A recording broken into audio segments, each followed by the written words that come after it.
प्रशासन से पूछेंगे कि जांच करवाई जाए तत्काल, और वैज्ञानिक दृष्टि से ये बताया जाए कि जिस गंगा जल में, यमुना जल में, त्रिवेणी जल में स्नान करने के लिए हम आए हैं, क्या वो वैज्ञानिक मानकों पर स्नान योग्य है या नहीं है।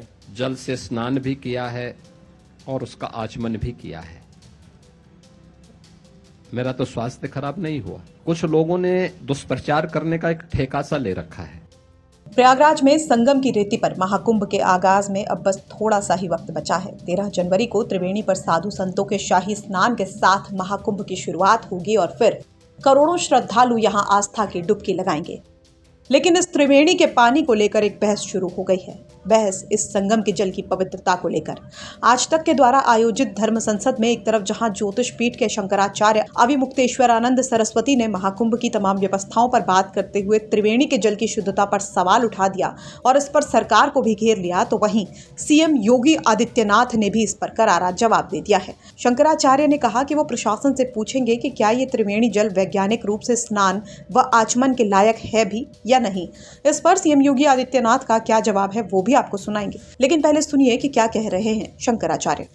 ये अभी परम धर्म संसद हुई है, उसमें हमने एक तो मुख्य प्रस्ताव अपना जो परम धर्म संसद का विचारणीय विषय था उस पर पास किया है, धर्मादेश जारी किया है, जो यहाँ पर हमारे साथ है। हम अभी आपको प्रसंग आएगा तो दिखा भी देंगे।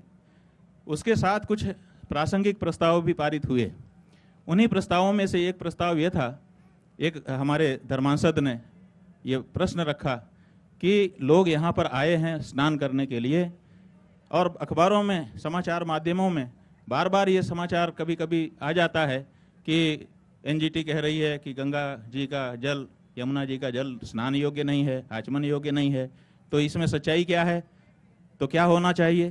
तो हम लोगों ने आज ही परम धर्म संसद में एक प्रस्ताव प्रासंगिक रूप से पास किया है। कल प्रशासन से पूछेंगे कि जांच करवाई जाए तत्काल, और वैज्ञानिक दृष्टि से ये बताया जाए कि जिस गंगा जल में, यमुना जल में, त्रिवेणी जल में स्नान करने के लिए हम आए हैं, क्या वो वैज्ञानिक मानकों पर स्नान योग्य है या नहीं है। और अगर नहीं है तो सारी व्यवस्था एक तरफ, और ये जो व्यवस्था है कि हमको शुद्ध स्नान योग्य जल उपलब्ध हो जाए वो एक तरफ। अगर ये है तो बाकी सब गौण हैं, बाकी सब व्यवस्था के बारे में हमारी कोई शिकायत नहीं होगी। ये भर होना चाहिए कि यहाँ का जो जल है वैज्ञानिक दृष्टि से जब उसको टेस्ट किया जाए तो वो स्नान और आचमन योग्य होना चाहिए। वहीं जब सीएम योगी आदित्यनाथ से संगम के जल को लेकर बातचीत की गई तो उन्होंने कहा कि उन्होंने खुद यहां स्नान और आचमन किया है। कुछ लोगों ने केवल दुष्प्रचार का ठेका सा लिया हुआ है। मैंने भी कुछ ऐसे स्टेटमेंट पढ़े थे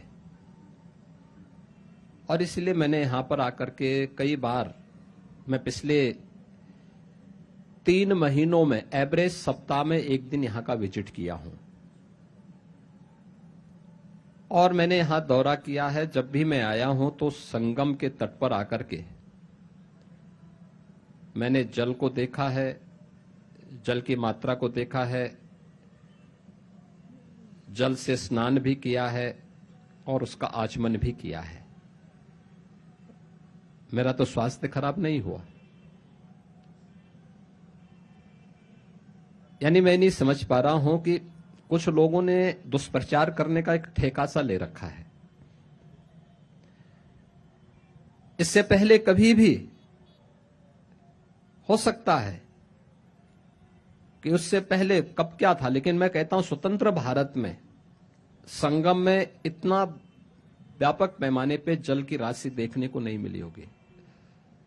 10,300 से अधिक क्यूसेक वाटर वर्तमान में केवल गंगा जी में है, यमुना जी में है, और इतना पवित्र है कि आप उसमें स्नान भी कर सकते हैं और बिना किसी संकोच के आचमन भी कर सकते हैं। मैं तो स्वयं करता हूं, ये मेरी आस्था भी है, और मैं तभी श्रद्धालुओं को बोलूंगा जब मैं स्वयं उसका आचरण करूंगा। तो मैं स्वयं आचमन भी करता हूं और उससे स्नान भी करता हूं। तो सीएम योगी ने संगम के जल को लेकर साफ शब्दों में अपनी बात रखी है, साथ ही शंकराचार्य के द्वारा उठाए गए सवालों का भी जवाब दे दिया है। बहरहाल 13 जनवरी से प्रयागराज में महाकुंभ का आगाज होना है, जिसमें देश और दुनिया से श्रद्धालु आने वाले हैं। सरकार और प्रशासन ने इस महाकुंभ को दिव्य और भव्य बनाने की पूरी तैयारी की हुई है। ब्यूरो रिपोर्ट, यूपी तक।